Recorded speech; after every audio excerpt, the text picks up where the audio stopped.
اور جو میں بات بیان کرنے جا رہا ہوں، ایک نقطہ بیان کرنے جا رہا ہوں، وہ یہ کہ نبی اکرم صلی اللہ علیہ وسلم کا جب فرمان سامنے آ جائے تو پھر کسی کی بات بھی ہو، کوئی فقیہ ہو، کوئی محدث ہو، کوئی عالم ہو، کتنا پڑھا لکھا ہو، حتیٰ کہ صحابی بھی ہو، اگر بات چلے گی تو مدینے والے کی چلے گی۔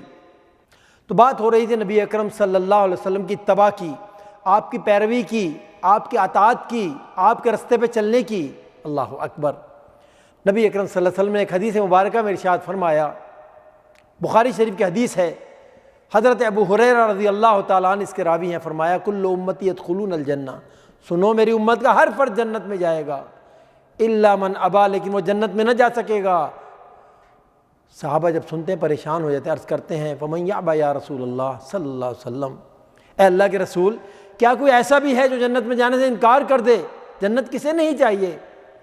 آپ صلی اللہ علیہ وسلم کیا ارشاد فرماتے ہیں، من اطاعنی فدخل الجنہ ومن عصانی فقد ابا، سنو جس نے میری اطاعت کی، میری پیروی کی، میری اتباع کی، میرے رستے پہ چلا، وہ تو جنت میں داخل ہو گیا، اور جس نے میری نافرمانی کی، میری سنت کو پیٹھ پیچھے پھینکا، میری پیروی سے انکار کر گیا، میری اتباع کو چھوڑ دیا، میرے رستے کو چھوڑ دیا، اس نے کیا کیا؟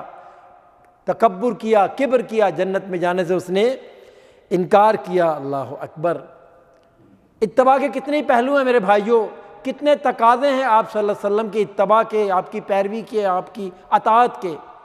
ایک واقعہ یہاں بیان کرنا چاہوں گا، احادیث کی کتابوں میں سے نقل کیا گیا ہے، اور وہ بات کیا ہے کہ صحابہ نبی اکرم صلی اللہ علیہ وسلم کے احکامات پر کیسے عمل پیرا ہوتے تھے، آپ کی سنت کو کیسے سینے سے لگاتے تھے، آپ کے حکم کے سامنے کسی کی بات بھی آ جاتی اسے کس طرح رد کر دیتے تھے۔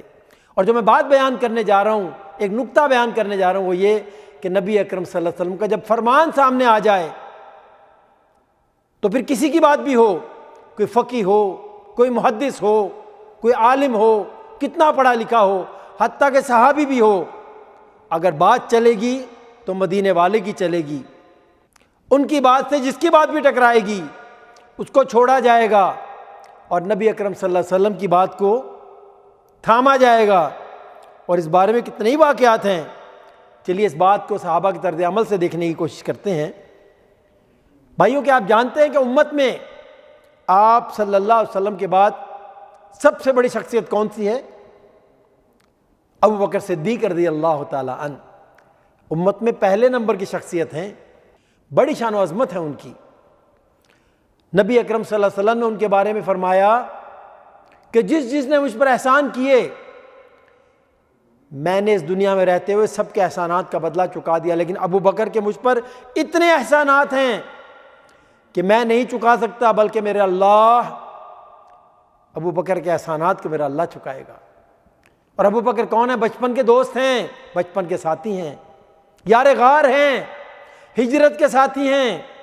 اور ان کی شان کو دیکھیں کہ نبی اکرم صلی اللہ علیہ وسلم کے مصلی مبارک پہ سب سے پہلے آپ کے بعد انہوں نے امامت کرائی۔ اللہ اکبر۔ اور صرف یہی نہیں، بلکہ آپ صلی اللہ علیہ وسلم نے ایک سے زیادہ بار یہ بات ارشاد فرمائی کہ مردوں میں سب سے زیادہ جو مجھے پیارا ہے وہ کون ہے؟ وہ ابو بکر ہے۔ اللہ اکبر۔ کل قیامت کے دن جب لوگ لائنوں میں کھڑے ہو کر اپنی کتابیں لے رہے ہوں گے جو انہیں دائیں ہاتھ میں دی جائیں گی، اور اس وقت ابو بکر کہاں ہوں گے؟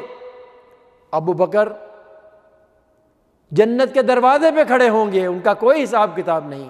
ابو بکر کی اتنی شان ہے میرے بھائیوں، اتنی شان ہے ان کی۔ ان کا دور خلافت ہے، ایک چور کو ان کے روبرو لایا جاتا ہے، اور یہ چور کون ہے؟ یہ چور وہ ہے جس نے اس سے پہلے بھی چوری کی ہے، اور اس چوری کے الزام میں اس کا ایک ہاتھ کاٹا جا چکا ہے، اب پھر دوبارہ چوری کی، پھر پکڑا گیا، اور ابو بکر صدیق رضی اللہ تعالیٰ ان کی عدالت میں پیش کیا گیا۔ ابو بکر پریشان ہیں، سوچتے ہیں اگر اس کا دوسرا ہاتھ بھی کاٹ دیا گیا تو یہ اپنی حاجات ضروریہ کیسے پوری کرے گا، اپنے کام کیسے کرے گا، یہ تو اپاہج ہو جائے گا۔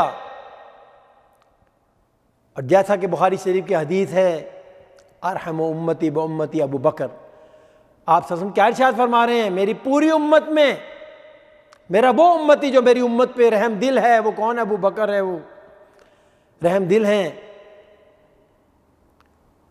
پریشان ہے، اور اسی پریشانی کے عالم میں حکم جاری کرتے ہیں کہ اس چور کا دوسرا ہاتھ نہیں کاٹا جائے گا۔ عدالت کے مجمع میں عمر فاروق رضی اللہ تعالیٰ عنہ وہ بھی تشریف فرما ہیں، فوراً اپنی جگہ سے کھڑے ہوتے ہیں اور فرماتے ہیں اے اللہ کے رسول صلی اللہ علیہ وسلم کے خلیفہ، یہ کیا فرما رہے ہیں آپ؟ یہ کیا فیصلہ صادر فرمایا؟ السنت الید، اے اللہ کے رسول صلی اللہ علیہ وسلم کے خلیفہ، سنت تو یہ ہے کہ اس کا ہاتھ کاٹا جائے۔ اور ایک اور روایت میں آتا ہے، جلال میں آ جاتے ہیں، فرماتے ہیں واللہ لَأَقْطَعَنَّ الْيَدَ الْأُخْرَى، خدا کی قسم اس شخص کا دوسرا ہاتھ ضرور کاٹا جائے گا، کیونکہ یہی سنت ہے۔ ابو بکر صدیق رضی اللہ تعالیٰ عنہ کیا جواب دیتے ہیں؟ کیا اپنی فضیلت بیان کرنے لگ جاتے ہیں کہ میں خلیفہ ہوں، میرا یہ مقام ہے، اللہ کے نبی نے میرے بارے میں یہ فرمایا؟ نہیں۔ اب ابو بکر صدیق رضی اللہ تعالیٰ عنہ ان کا فیصلہ کن کی بات سے ٹکرا رہا ہے، کن کی سنت سے ٹکرا رہا ہے؟ نبی اکرم صلی اللہ علیہ وسلم کی سنت سے۔ فوراً سر تسلیم خم کر دیتے ہیں اور سنت کی طرف پلٹتے ہیں۔ ارے ان کی تو صدیقیت کا راز ہی یہی ہے، ان سے زیادہ کون ہے جو سنت پہ عمل کرنے والا ہو، سنت کا چاہنے والا ہو؟ فوراً کہتے ہیں صدقت یا ابن خطاب، اے خطاب کے بیٹے تو نے سچ کہا، السنت الید، سنت یہی ہے کہ اس کا ہاتھ کاٹا جائے۔ تو بات یہ عرض کر رہا ہوں کہ نبی اکرم صلی اللہ علیہ وسلم کے طریقہ مبارک کے خلاف جس کی بھی بات ہوگی، آپ کی سنت کے خلاف جس کی بھی بات ہوگی، خواہ کتنا بڑا عالم ہو، محدث ہو، فقیہ ہو، کتنا پڑھا لکھا ہو، حتیٰ کہ صحابی ہو، بات چلے گی تو نبی اکرم صلی اللہ علیہ وسلم کی سہے گی، آپ کی چلے گی۔ اور صحابہ کے کردار سے کتنے ہی واقعات ہمارے سامنے آتے ہیں۔ اور صحابہ کون تھے؟ اللہ تعالیٰ نے سب کے بارے میں ارشاد فرمایا کہ سب کے سب جنتی ہیں، کلہم وعد اللہ الحسنی، اللہ نے جتنے صحابہ تھے سب کو بشارت دے دی کہ سب کے سب جنتی ہیں۔ لیکن اس کے باوجود ذرا غور کریں، بشارت ملنے کے باوجود کتنا زیادہ آپ صلی اللہ علیہ وسلم کے اطاعت گزار تھے، آپ کی اتباع کرنے والے تھے، آپ کی پیروی اختیار کرنے والے تھے، آپ کے رستے پہ چلنے والے تھے۔ اللہ تعالیٰ کی بارگاہ میں دعا ہے کہ اللہ تعالیٰ ہمیں بھی آپ کے نقش قدم پہ چلنے کی توفیق عطا فرمائے، آپ کی سنتوں کو، آپ کے اطاعت کو، آپ کی پیروی کو، آپ کی اتباع کو سینے سے لگانے کی توفیق عطا فرمائے۔ وآخر دعوانا ان الحمد للہ رب العالمین۔ اللہم صلی علی سیدنا محمد وعلی